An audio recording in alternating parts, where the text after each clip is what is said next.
Isang senior citizen na may iniindang karamdaman ang mabibigyan ng biyaya ngayong araw sa probinsya ng Camarines Norte. Galing nga ito sa aming klase, PNPA Mandayo Class of 2020. Ito nga ay ika-4 na taon ng pagbibigay biyaya namin sa iba. Madaling araw pa lang, gising na ang ibang mga kasamahan ko. Nauna sila sa lugar dahil hindi nga masyado ligtas para sa mga kapulisan at kasundaluhan. Isang dahilan din ay para masigurado ang kaligtasan ng lahat, lalong-lalo na si nanay at ang mga kasama niya.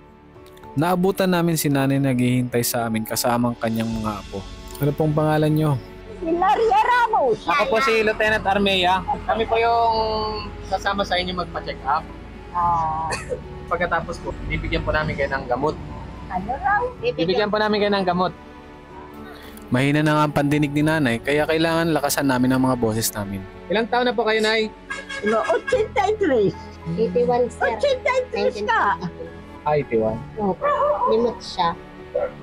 Nay, 81 ka lang, Nay. Mas bata ka pa. Paano po yung ano niya? Pang-araw-araw na dito. Binibigyan po siya ng anak niya ng pang-araw-araw. Ay, hindi po kayo anak. Hindi po kayo. Ako lang po. Ay, apo. Opo. Kasi po yung mga anak niya may mga trabaho. Kumbaga ako lang baga po yung available lagi nga mag-ano sa kanya. Ako naman nag-iintindi sa kanya. Nay, paano po yung pagkain niyo sa araw-araw? Yung pagkain mo daw. Ay, Araw-araw. ay kanin. Saan po galing? Ay, mga bata. Bigay lang po. Nakapagtrabaho po kayo, hindi na? Ano Kung nakakatrabaho ka pa daw. Ay, oo na. Masakit ka pa ako at saka ito kamay. Ano pong nangyari sa paa niyo? Ay, pigsa. Yung pigsa baga. Ngayon, napisa ko, nilinis ko. Naalaala ko ang kating ko. Nilagayan ko pala hindi na yung dito kailangan at bigla daw ay panghilo. Hindi po nilalagay sa sugat ang kating ko, Nay. Ipinakita ng apo niya ang sugat ni nanay sa amin. Halos nabubulok na nga ito at inuud. Ilan po ang anak niyo, Nay? Ano na? Ilan daw anak mo? Ay, 14 sir. marami pa Buhay. ba yan? 14. Nay, sino kasama mo dito sa bahay niyo? Wala na. Wala, at sulod lang ako. Ako lang naman po sir ang nag-ano. Buhat ng aking babalo, sumusunod na ako. Mamaya na ipagpa-check up kasama ko si apo niyo, Nay. Ha? Sama daw tayo sa kick-up. Nagkwento din si Nanay Candelaria ng pagkamatay ng isa niyang anak. Naapektuhan din ito ang paggaling ng kanyang sugat. Ngayon, namatay yung aking anak. Pagkagabi, nagnat akong maigi. Di ako makakain ng kanin. Di ako makakain ng nilugaw. Tapi at gatas. Ikaw na naman. Sige, hayaan nyo, Nay, mamaya. Bibigyan namin kayo ng panggamot. Tapos ipapacheck up din natin siya. Tapos mamaya makikita nyo, may mga regalo din kami para sa'yo. Nay, yung tulong po, galing po yan sa PNPA Mandayo Class 2020. Sa tulong po ng mga kapulisan dito, Vitalize Police sa Barangay ng 2nd PMFC. Sila po ay nagsabi sa kanila na ikaw daw po ang magandang tulungan dito sa Exeban. Kailan ba po na nawala yung pandemic? Tagal na yan, sir. Pagkatapos namin kausapin si Nanay Candelaria, dumiretso na kami sa DAIT para maipatingin na ang sugat niya sa doktor. Habang bumabiyahe tayo papunta sa clinic, ikwento ko sa inyo itong programa ng klase namin taon-taon. Hindi lang ito ang unang taon na binalik namin ang biyaya na binigay sa amin ng taong bayan. Taon-taon nga, simula pagka-graduate, nagbibigay na kami ng tulong. Lalo na kapag may sakuna, kalamidad, at tulong sa mga nangangailangan. Kung gusto nyo pa makilala ang class namin, follow nyo yung page namin sa Facebook. Kumusta ang pakiramdam mo ngayon, Nay? Nahihilo ka ba? May nararamdaman ka bang iba? Wala naman?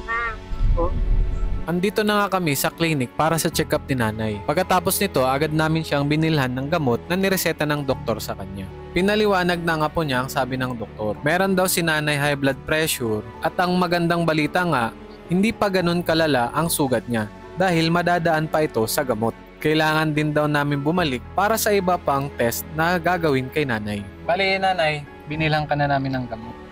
Ito po ate, ito po yung sa niya, sa sugat niya. Papahid yan. Ito na, ito, ate, importante ito. Para yung sugat niya Ito po yung iniinom niya.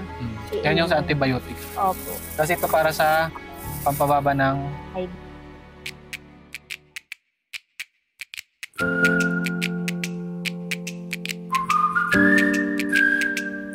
may sorpresa kami sa inay. Ha? Maliban sa pagpapacheck up, pagpasyal sa'yo sa mall, meron pa kaming iba na hinanda. Sana ay makatulong sa inay. Nanay, may grocery pa kuya. May grocery. Hindi ko na titigil. May grocery daw, surpresa sa iyo. May bigas. Daw sa iyo. Nay, may thermos na kayo. Salamat! Opo. Maraming salamat. Nay, may unan ka. May unan ka na kasi sabi. Ano ron?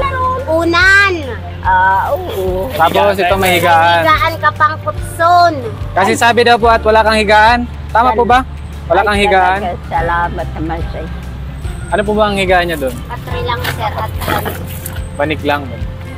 Ano daw? Hindi ko narinig. surprise daw yan sa iyo. Pera dun sa pagpa-check up. Nanay, lahat po to bigay ng ng class namin, Mandayo. Hindi ko ba? Bigay daw yan nila. Ay, salamat Tapos, naman. dahil din po sa RPSB, sila po nagturo sa iyo para ikaw po ang pagbigyan. Revitalize po rin sa barangay po.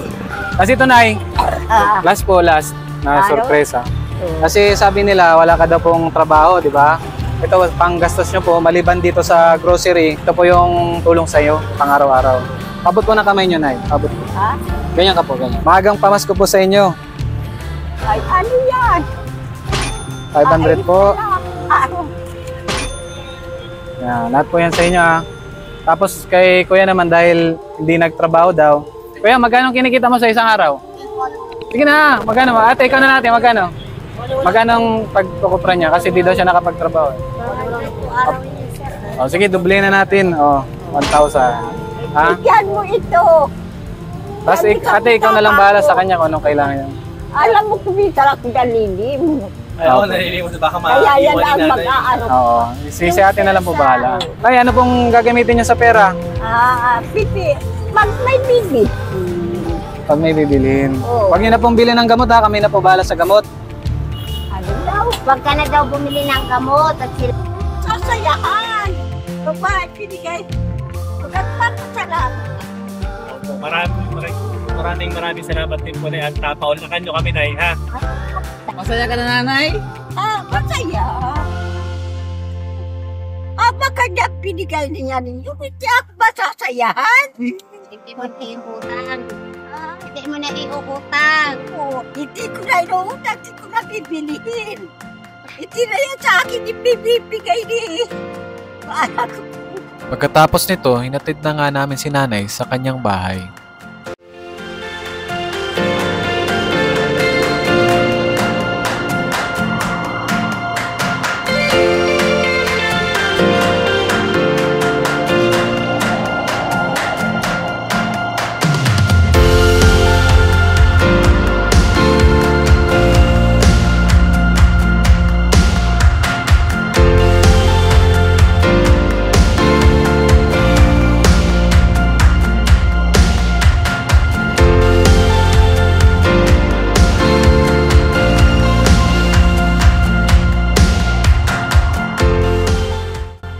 Nay, mapaalam na po kami. Maraming salamat po, ha.